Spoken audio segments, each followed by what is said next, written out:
Hello and welcome to SimCast, the higher education simulation podcast. My name's Lawrence Hill and I'm the chair of the simulation group in the School of Health Sciences at UEA Norwich.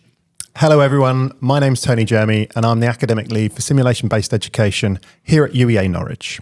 A very warm welcome to this special edition of SimCast, episode number 6 of our online component of our simulation instructors course. These videos are intended to equip learners with all of the necessary theoretical underpinnings to come and do our one-day in-person simulation course here at UEA Norwich. To get the most out of this course, you really are going to have to come and participate in that one-day course. And if you are interested in doing that, please do get in touch with us, drop us a comment, and we'll hopefully see you on one of those courses soon. And we've got a special announcement at the end of this episode. Yes. So stay tuned and we'll give that announcement at the end. Yeah, we will indeed. And this episode in particular, and we're really excited about this one and have probably worried more about this one than any other one we've done. And this one is on simulation debriefing. If you enjoyed the episode, please give us a like. Equally so, if you don't like the episode, give us a dislike, but let us know in the comments below why, because we're always keen to improve. To stay up to date with all things simulation, please hit the subscribe button and don't forget to check that notification bell. So by the end of this video, you should be able to achieve the following learning outcomes. You should be able to outline the basic structure and function of a debrief. You should be able to differentiate between debrief and feedback, and you should be able to discuss various debriefing techniques. Okay, Lawrence, so debriefing. I think the first thing we need to probably uncover is, what do we mean by debriefing?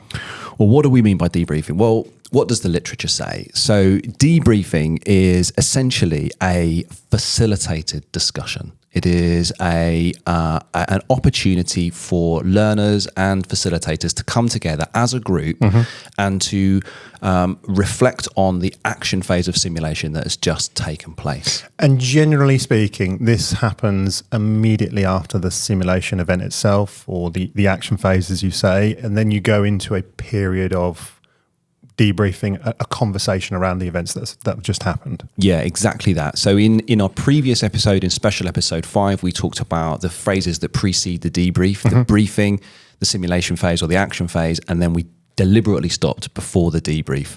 So in terms of what the literature says about debrief, there's lots of different ways that you can go about doing it. There's lots of different models available. There's masses of papers. Some of them are better than others.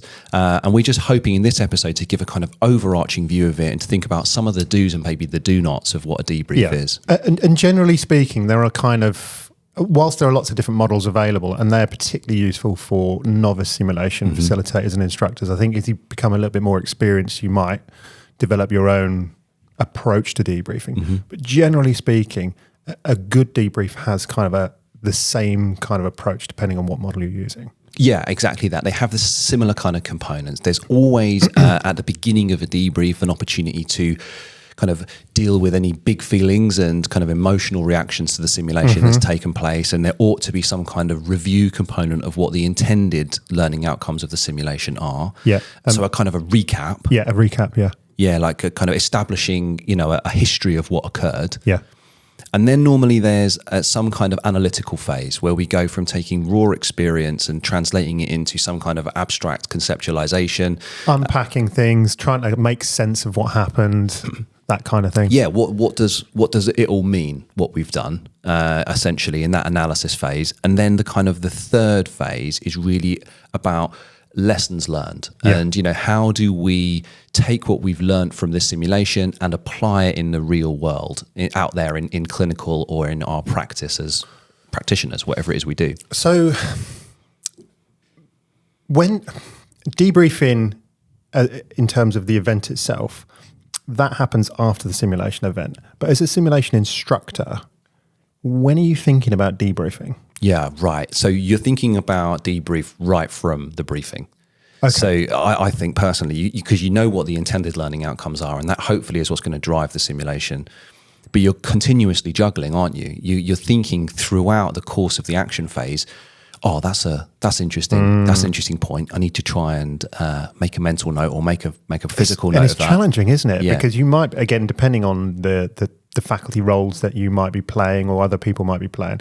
If you're lucky and you're just debriefing, you can completely concentrate on what's happening.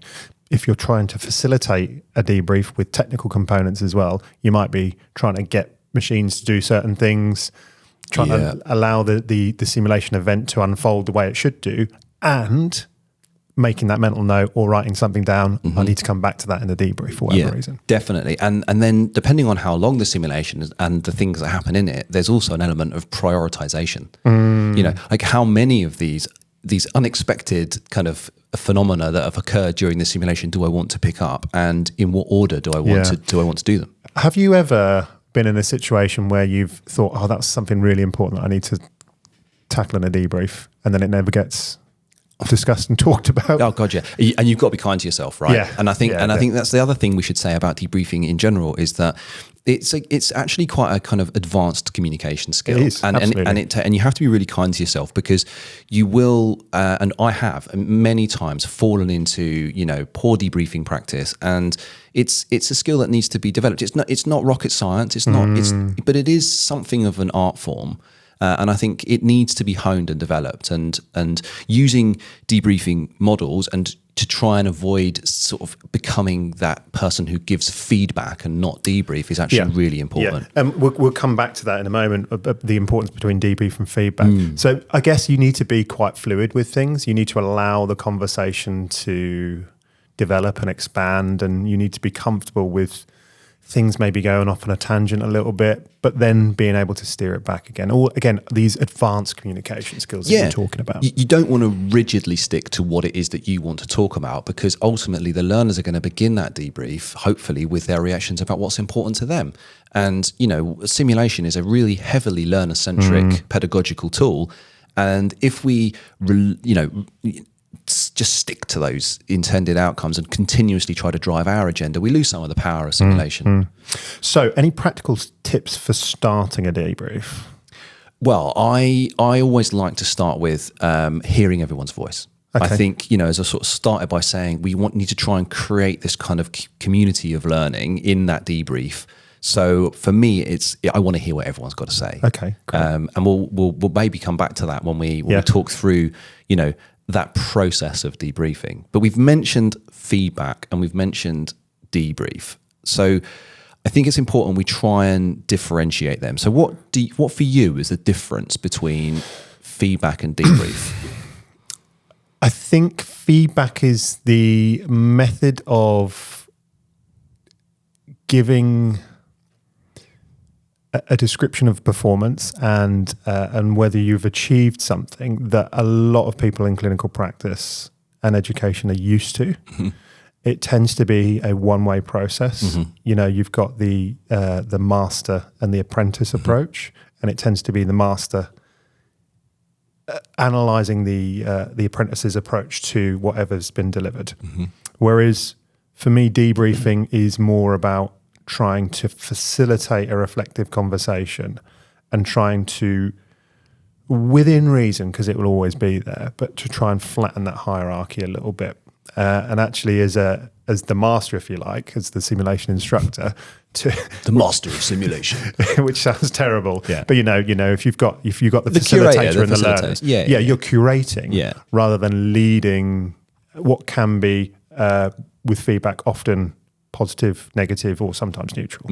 What about yourself? Yeah, I think that debrief essentially is an invitation to have a facilitated discussion, a reflective discussion, and it's intended to drive independent learning and critical thinking. Which are those kind of graduate skills we want from our learners in higher education, aren't they? Exactly that. Whereas, as you quite rightly say, feedback is a kind of tutor-led evaluation.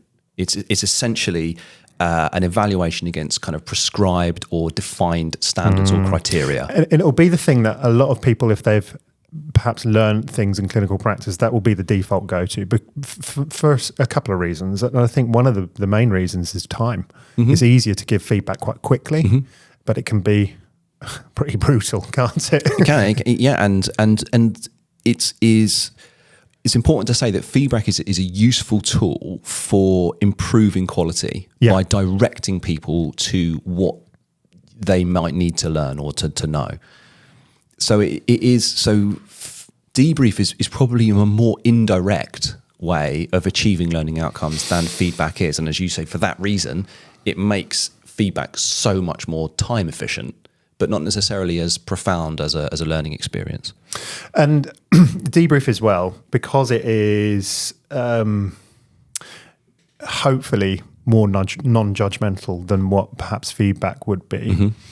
It helps to strengthen that notion and idea of psychological safety, which we've talked about previously. You know, we've just put the learners through an event where the spotlight is on them as an individual, mm-hmm. and now we're having to kind of analyze that performance. So we need to do that in an environment which is as inviting as possible for the learners to maybe pick apart bits which didn't go to plan. Mm-hmm. That obviously need to be addressed, but to do so in a constructive way. Yeah, and that's part of the challenge, isn't it? And one of the things that we would advocate for debrief is that it should primarily be the learner group talking to each other, preferably, mm-hmm. But also as a kind of a back and forth between facilitator and student or learner. And depending on the type of learner you've got in front of you, that might be challenging. Mm-hmm. So, if we use our examples of pre-registration learners, the way that you approach that kind of conversation to year one learners who maybe haven't been on their clinical placement yet, haven't got that concrete experience, is going to be completely different to how you approach it with year three learners who have got a couple of years experience under their belt, both in terms of simulation, but also real world experience that they could then lean on to in that reflective conversation. Yeah, definitely. And that level of experience of those learners is really important for them having that context, but also as learners and then practitioners and then eventually experts become more familiar with their field, it's much easier for them to begin to recognize where the gaps in their knowledge might be. So they can be kind of, guided towards making that realization rather than being told, like a more junior individual, more, an early years student or perhaps a junior professional might need to be kind of more directed towards actually that was missing. So yeah, you have to sort of weigh up the kind of approach to unpacking the simulation. So if we use our experience of kind of some of the things that we've seen, I think particularly for a junior simulation instructor, there is a tendency, because you feel that you need to kind of review what's happened in the simulation event, to default to feedback. And so what we're saying is, we're not saying feedback isn't useful. No. But we're saying a reflective conversation through a structured debrief is probably going to get the best out of your learners for the kind of simulation that we would be doing in higher education. Yes, particularly if we think about sort of skills and simulation on the spectrum, from sort of part, like individual skills to sort of part task to fully immersive kind of simulations. There's almost like a kind of, for me, like a sliding scale of like actually towards the full scale simulation. This absolutely categorically has to be debrief because it's going to be complex and messy. Yep. And there's opportunity for differences of opinion. And the further we get back towards base theory or skills in isolation, there is probably more likely to be a right and a wrong way of doing it. Yeah. Maintaining aseptic non-touch technique is kind of a bit more, black and white, frankly, than, conducting a kind of complex situation where you have to give consent. And so that needs consideration when you're planning simulation. Yep. And we've got a previous video to that, which we'll link up here. Hey, nice. So we're kind of probably showing our cards a little bit as simulation educators that, feedback is something that in simulation we would rather not see. But it has a place, and it is absolutely useful, and it is, it's the backbone of kind of higher education practice in a lot of ways. In conventional practice, you get feedback on essays. You tend not to have an essay debrief. So it's no wonder that higher education educators in particular are comfortable with feedback. And we just have to kind of retrain and redirect people a little bit to be more comfortable with being, as many people are, frankly, kind of more discursive about what happened.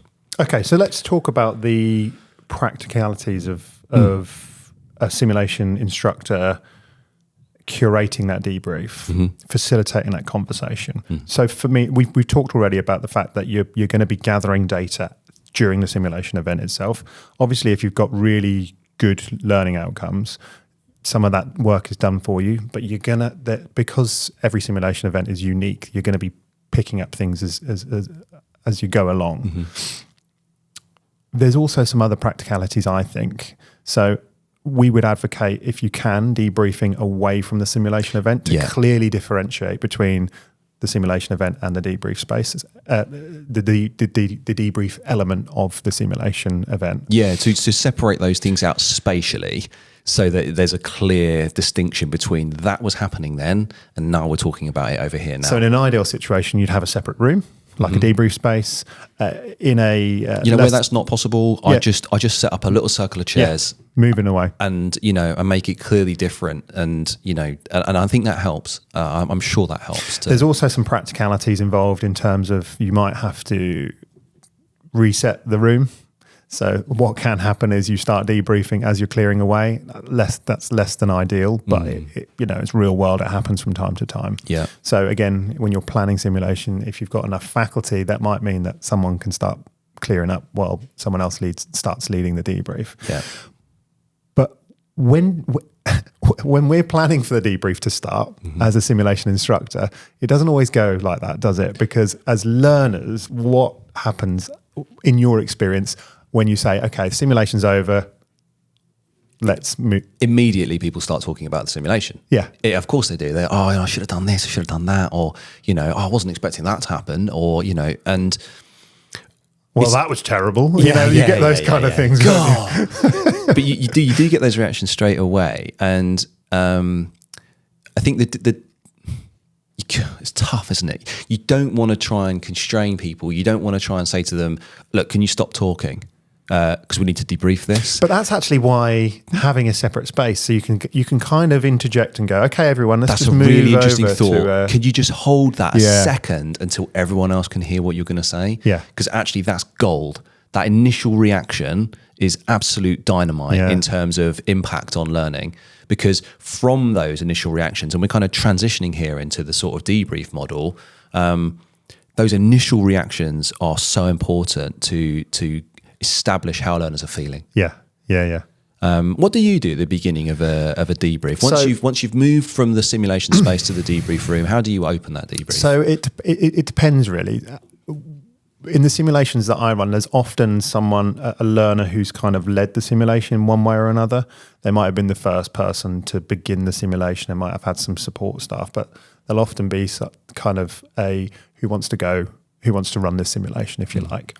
So I always try to start with that individual because the biggest onus has been on those. And so I would start off by saying, in one word, try and sum up what that simulation event was for you. And there is a particular reason I do that because, and we've mentioned this before, people automatically go into that self-analysis mode. And we need that, whilst the analysis is important, we need to do the kind of the review phase first. And of course, the learners don't understand that or appreciate that. Yep, not necessarily. And if you just say, how was that, how did that go for you? They will automatically go into analysis mode. If you say in one word, try and sum it up, they have to think about it. And often the one word is an emotion or it is just a very abbreviated recap. It's a feel, isn't it? A feel of how that went. And I think there's real value in that. And it's actually really difficult to do. Like if you say that to learners, and I would... But again, those words that they say, capture them. Yeah, because they're powerful. Yeah, they're really, really powerful. Yeah, exactly. So you start with the kind of key protagonist of the simulation, and then presumably you get the feel of the rest of the group. Yeah, I mean, again, it depends. If I'm debriefing 200 people, I'm not going, which is challenging in itself. But if there's, if I've got a nice manageable group of 4 or 5, I'll go around the room. It'll be an opening gambit for those individuals, and then they sense something, and they're more likely to contribute to the conversation later on. If you get knee deep in the analysis phase and then you go, oh, by the way, so-and-so, I haven't heard from you yet. Yeah. Give us your thoughts. It's much harder to get involved then, isn't it? Because it's someone else's conversation then. But I think that's great. So I do something similar. I tend to go with, 1 or 2 words, for that exact same reason. And then you kind of make a note as you go around, right, so Tony, what was your initial reaction to that simulation? Like disaster. Okay, we'll make a note of disaster. We're going to come back to that. We'll definitely come back to that. And then, someone else would be like, like organised, calm, interesting. That's really interesting. Great. Thank you for that observation. And then incorporating those into the kind of the analysis phase is really helpful, because then Good. people feeling Yeah. included, right? Yeah. The other thing to review. Sorry, were you going to say something else on reactions? I was going to literally say the same thing as you then. Is So the crack on. learning outcomes. Yeah, absolutely. So, we've driven this whole Great simulation forward. Well, there's a second part of that phrase. The learning outcomes, Yeah. re-establishing what those learning outcomes, what the intended learning outcomes were. And ideally, that's going to steer the conversation in terms of what you want to do with the debrief. Depending on what happened in the simulation event, again, as a simulation instructor, you might have to sort of think about whether you do address those learning outcomes or you address something unique that happened in that simulation event. But it's always a good place to start. Recap the learning outcomes, and then that might be some of the core topics that you discuss later on in the analysis phase. Yeah. And I think depending on the feel, like depending on if something happens and it doesn't relate to the intended learning outcomes, but it's a really big, red, angry thing that needs to be talked about, I'm prioritizing that in the analysis phase of the debrief. As we transition from the review into the analysis, I'm going to be saying, okay, that was clearly a thing. Yeah. Talk to me more about that. Whereas if actually it's gone roughly as imagined, then my normal kind of opening gambit is, okay, so these were the intended learning outcomes. To what extent and in what ways have we met these outcomes? And we do differ a little bit with this, don't we? Because I would probably, if I had time, I might put more of an emphasis on the review phase. And I tend to review like a timeline of events, or reviewing the facts, as it were. Yeah. So, and again, you don't have to do it, but it helps to establish a shared mental model of what happened. And this is sometimes where you get input from the observer learners who weren't actively participating. And they offer interesting insights, particularly when it's things like situational awareness that might have been compromised and things like that. Yeah, that's perhaps particularly important where it has maybe gone slightly off-piste as well. Yeah, or if things are time critical. Yeah, no, fair enough. No, that's a good point. So after so that initial opening gambit, so we move from review into analysis, and this is the part where we're taking that concrete experience. Into kind of, in Kolb's experiential learning cycle, into reflective observation and abstract conceptualization. So, what does this experience mean in the context of the learning outcomes? So how do you facilitate that analysis phase? Yeah, an interesting question. I think it's dynamic. So it depends on the conversation that's naturally happening. Sometimes it just naturally starts to flow into analysis. And again, learners are more likely to start with that. So you have to kind of force that initial review phase, but they will just kind of drag themselves into that auto analysis. Yeah. I think the important thing is you try and keep it non-judgmental and supportive and encouragement conversation. Yeah, which can be challenging if the simulation event hasn't gone to plan, or there have been critical things that need to be unpacked.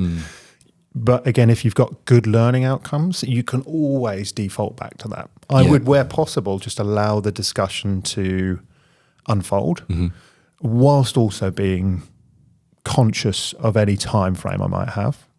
If it starts to go off on tangents, which it can do, or if it starts to be self-deprecating to the extent where it's no longer beneficial, I'll start to sort of recap the conversation that's happened. Yeah. It sounds like you've had it sounds like some really interesting conversation about X, Y, and Z.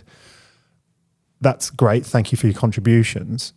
I just want to steer us back towards the learning outcome of how to manage this scenario, or demonstrating effective leadership skills, whatever the outcome is. Can we just talk a little bit about that? Off you go. Yeah, back over to you. And I think that's key, isn't it? We have to decide, as I sort of alluded to earlier, what we think are the priorities that need to be discussed. But ideally, we want to be speaking less than the learners, and this is a tricky one, and we spoke about this in a previous episode, the 4 horsemen of a debrief apocalypse. We need to be mindful that yes, we have an agenda, the intended learning outcomes, but rigidly sticking to them and kind of forcefully returning to them risks us going into tutorial mode, and then we become the center of attention rather than analysing the simulation that's just taken place. What you can do is you can bring people into the conversation. And again, I've been in situations where there's been multiple conversations happening simultaneously. A lot of it all useful information. So you're kind of a conductor in that respect, aren't you? Okay, we're just going to park that for a minute. I just want to hear from so and so, and then we'll come back to you on your point. Or blowing it open with more experienced practitioners or students and saying, okay, that's a really interesting thing that's happened. Has anyone experienced anything like this in practice? Such a lovely little and then segue into a conversation. People just come alive, don't they? And they just really want to, because and then at that point there, you're like, it's working.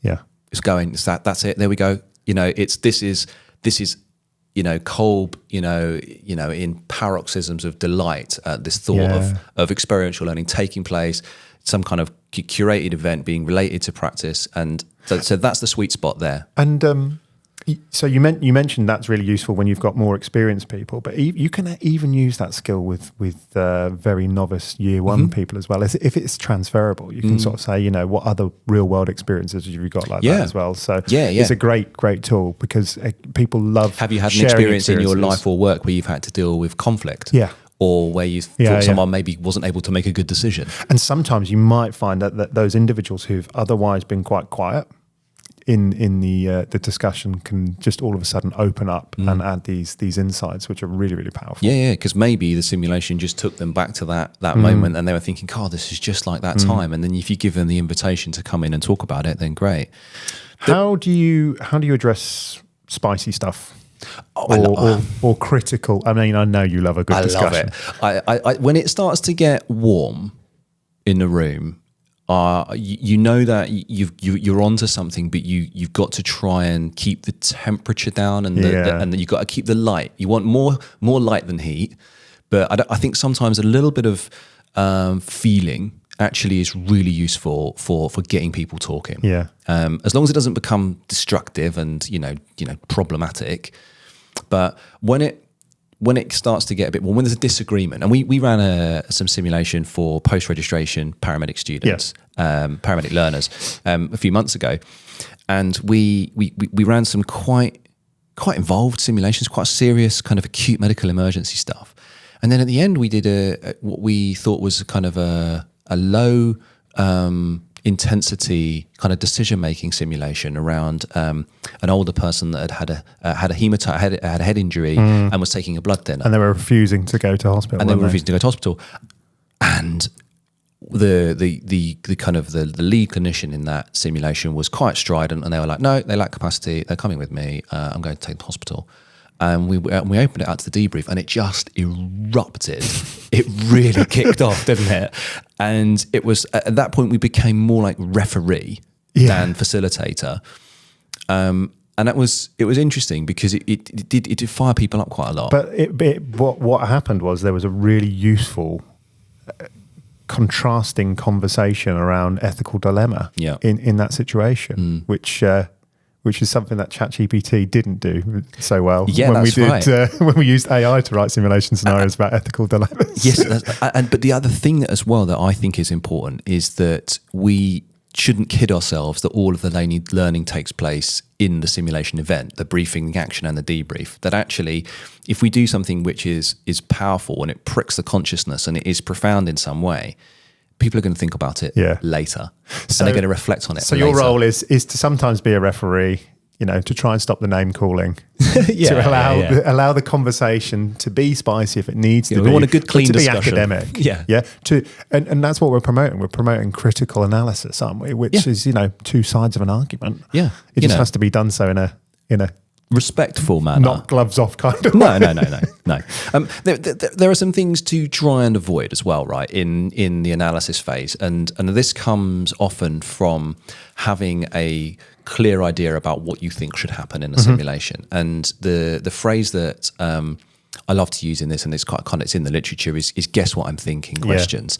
So when we are trying to analyze something that's happened in a simulation, probably one of the more destructive things that we can do is to ask that closed kind of guess what I'm thinking question. I know you did something wrong. Yeah. I want you to try and work out what it is. Yeah. And in doing so, I'm going to make you feel this big. Yeah, and it's unintentional. I think. I don't think people kind of do it in. No, people do it because they don't want to give the game away. Yeah. But they're asking someone with, they're like, I don't know what you're talking about. So an example of this would be something like, after you check the pulse, was there anything else that you would like to have done? I'm thinking there's so many things that no one thinks I don't know. God, what do they want me to say? If you ask a question and you have in your mind a clear idea of what the learner should say, reframe that question. Because you're asking a guess what I'm thinking question. Yeah, and this is where Jenny Rudolph's advocacy with inquiry works beautifully, because you can address critical events, but you can do so try to do so in a non-judgmental way. Okay, so an example would be, during the simulation event, there is a delay in administering oxygen. We've used this as an example before. So you could say words to the effect, and so advocacy inquiry, you make a statement of fact first. So there was a delay in administering the oxygen. Yeah. You then advocate your thoughts on it. Okay, so it would be, look to me like you were struggling at the time. And then you invite the learner to give their insights. So then again, you're encouraging that reflective conversation. I just want to hear what was going through your mind at the time. Yeah. Oh yeah, I was a bit flustered actually, because I wasn't expecting it to happen like that. And yeah, I know actually I probably should have put oxygen on at that stage, but I just forgot because of all of the other things happening. And then you're like, oh, okay, so why would this person have felt? Why might so and so have felt flustered at this point? And then you're into a discussion. The trouble with the guess what I'm thinking question and not using advocacy with inquiry is, what was it at that point that you should have put on? Oxygen.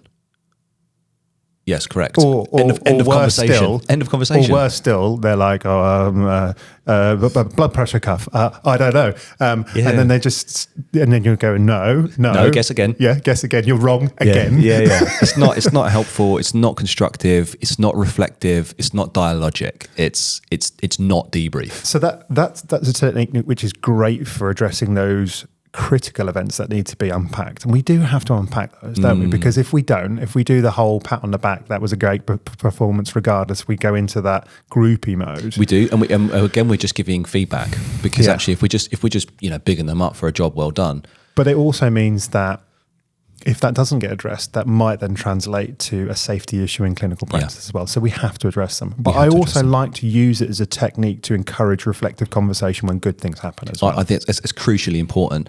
Safety 2 thinking would say that we have to learn from the majority of things that happen, and that's when things go well, and understand that as a model for why sometimes things go wrong. So as you say, using advocacy with inquiry, in that kind of situation, what can you give us an example? What do you mean? So, for example, let's say we're doing an advanced life support scenario where someone needs to undertake the complex role of team leadership in cardiac arrest. So you could say something along the lines of that the management of that arrest went really, really well. It looked like you were flourishing in that role as team leader. Again, I'd just like to invite you to give us your thoughts on what was going through your mind at the time. And that phrase, I kind of default to that phrase as part of the script. What were you thinking at the time? Yeah. Because it invites the person to just go back and reflect on that performance. Yeah. They're now back in their shoes, but from an outside perspective looking in. Yeah, no, definitely. So I completely agree. I think we should absolutely focus on debriefing the things that go well and understanding the why. Because that's the bit, isn't it, that's going to translate into that safe and effective practice later.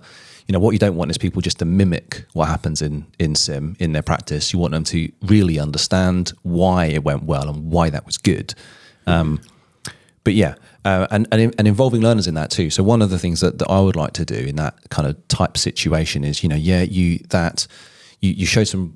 To my mind, you showed some really effective leadership in there. Yeah. You looked like you felt calm and in control. Could tell us a bit more about how it felt, and then you can then open that out to the group. So to all of you who were watching that simulation, what was it? Do you think about the way that person X conducted this simulation that led to it feeling organised and well in control? Because again, I guess as a novice simulation instructor, you could fall into the pitfall of just focusing on the person who is actively involved in the simulation. And of course, the observer learners might have some really, really useful insights. Mm-hmm. It can bite you in the bum because observer learners perhaps won't know and understand the nuances of the techniques that you're trying to use with debriefing, and they might just come back with some brutal feedback. Yeah, or they may, just give feedback, as opposed to giving, debrief type kind of invitations to speak.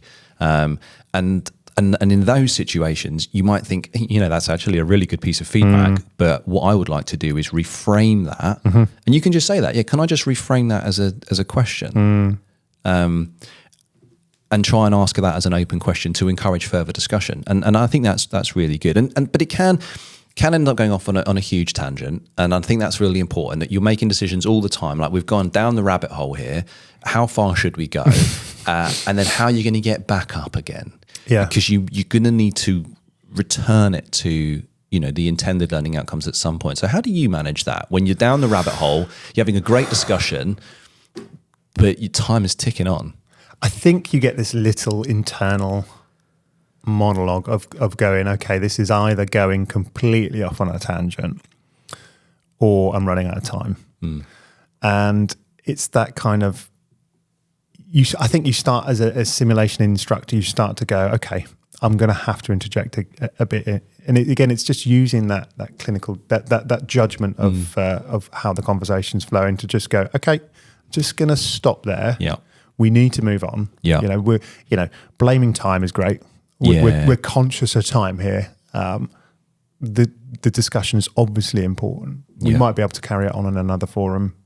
But acknowledging the usefulness of it, and then redirecting, like you say, back to the intended learning outcomes. And a great way to do that is then moving to the next phase, which is the growth section or the summary events, and then closing the debrief. Yeah, absolutely right. And all good simulation debriefs should go from that analysis phase into like in Borton's model, the now what, or in Kolb's experiential learning cycle, active experimentation.